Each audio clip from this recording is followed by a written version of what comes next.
Today I went back and reviewed my video that I made in March of 2020, right at the beginning of the pandemic.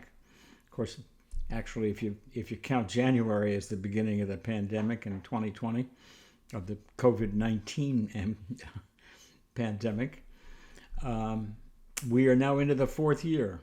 And so I thought it was important to sort of take stock of where we are right now, not necessarily, from whence we've come, because we've all lived through that, but as a consequence of the vaccines being as effective as they were, we are now in a situation where COVID-19, the disease, and COVID-2, the virus, is endemic. And that puts us into a new situation, because what's been being reported in the lay press and so forth and also amongst all of your friends and colleagues, I'm sure, is the phenomenon of reinfection. So what's that all about? Is this never gonna go away, this whole thing, this endemic virus and disease? And the answer is no, it's not gonna go away. And the question is, why not? And the answer to that question is that the vaccines that they engineered with the new messenger RNA methodology and so forth, that allowed them to bring it to fruition within a very short period of time, truncating 10 years essentially of vaccine development down into only 1 year. The vaccines were constructed so that they were very specific to generate neutralizing antibodies, and therefore they only contained one gene of the 50 genes of the virus. That is the gene that encoded the spike protein on the surface of the virus, that has a receptor binding domain that binds to the receptor on the surface of cells in our body, particularly distributed throughout many tissues in the body, but particularly in the lung cells and the heart cells and so forth, leading to the focus of the infections, essentially. And what the vaccinologists did not take into consideration, at least you can be Monday morning quarterback and say that now, is Darwin, Charles Darwin, who came up with the theory of natural selection, leading to the selection of mutations that were beneficial to the species and to the host. And so in this instance, the species and the host is the virus. So when more and more people were vaccinated with this spike gene-specific vaccine and generated neutralizing antibodies, that bound to the surface of the virus onto the receptor binding domain of the spike protein, preventing the virus from infecting cells. That selected out for resistant mutants that had mutations that allowed it to still bind to the receptor on the cells and still cause infection. And so therefore what you end up with are the continuous and constant selection for Darwinian resistant mutants to these spike proteins. Now the pharmaceutical companies that make these vaccines, they think this is a good idea, because now they can just make a booster. So that's why there's so many people that are coming up with reinfections. But the good news about these reinfections is that now people have not only neutralizing antibody, or they had neutralizing antibody protecting them, but they've also generated T-cell immunity, cell-mediated immunity to the different proteins or peptides of the spike protein. And so that has allowed the generation of multiple clones of T cells that are reactive to different parts of the spike protein, so that if and when the spike protein and the peptides are presented on the surface of cells, infected cells, the T cells that have now been proliferative expanded. There's like a standing army now. What they do is that they become activated right away, and because you've got so many of them as compared to the unvaccinated situation, those T cells start making cytokines. In particular, one of the most important with regard to viral infections is interferon gamma. Interferon gamma then diffuses around the body and protects other cells by impeding the viral replication in those other cells.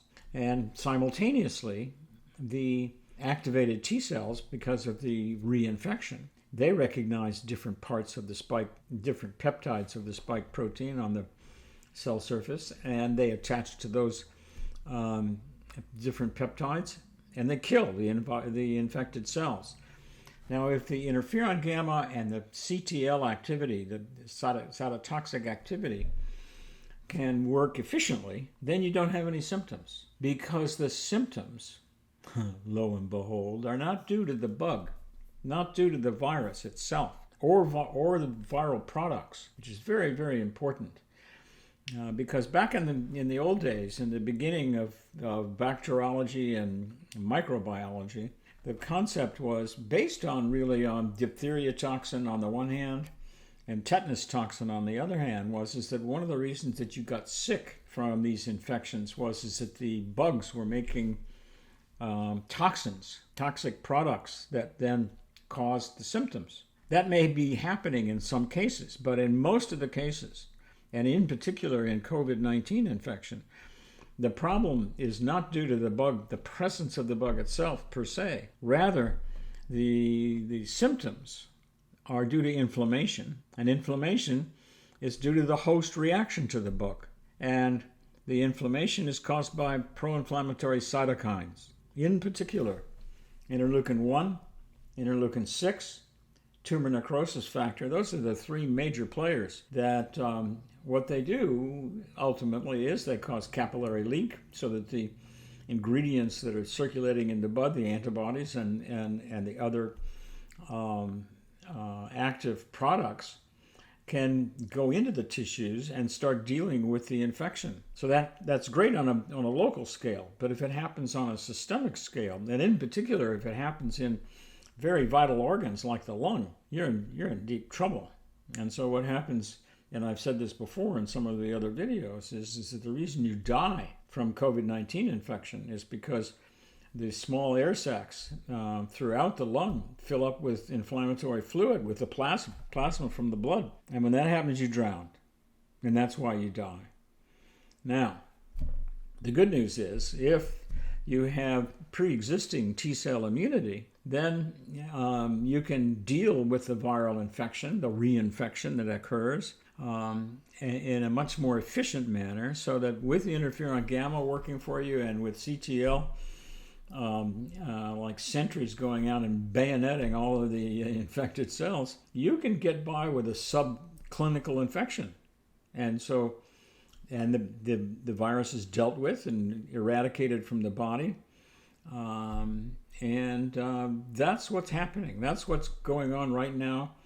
And that's why we can go out into the public again and have our social, as we are all social beings, and we can have interactions and so forth, and we don't have to worry about things anymore.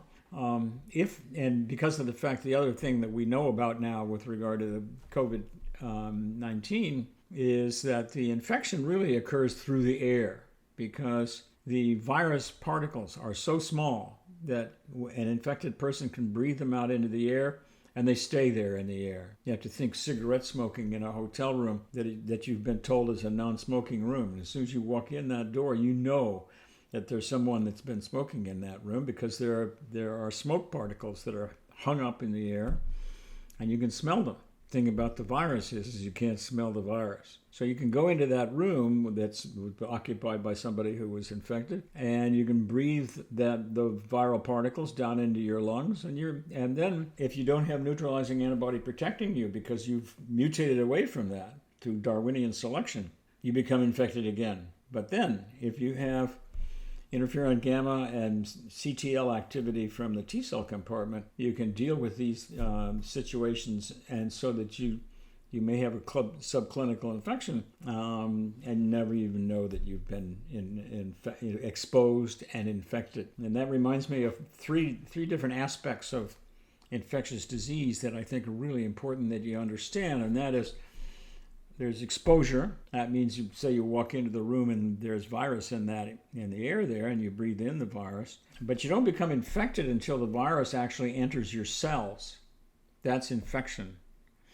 And finally, disease of a particular infection only happens when essentially the immune reaction and the immune inflammatory reaction starts to deal with that with that infection, and that's then a race between the number of microbes and the size of the T cell army. So going forward, what really needs to happen now is that we need to make new vaccines that are much more like the old vaccines of way back in the beginning.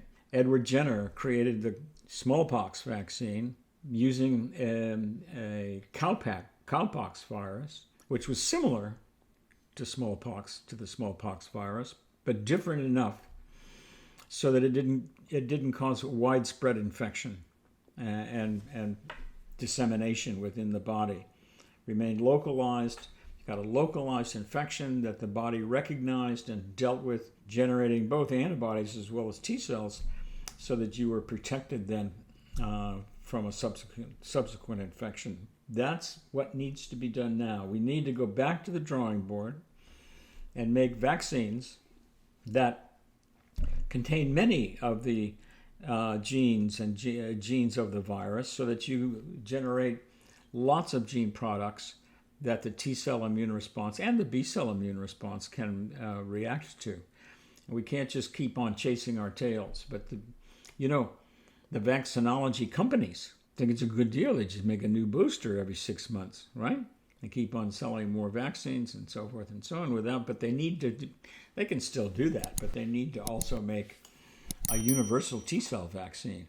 And that's my bottom line message. So thanks for watching.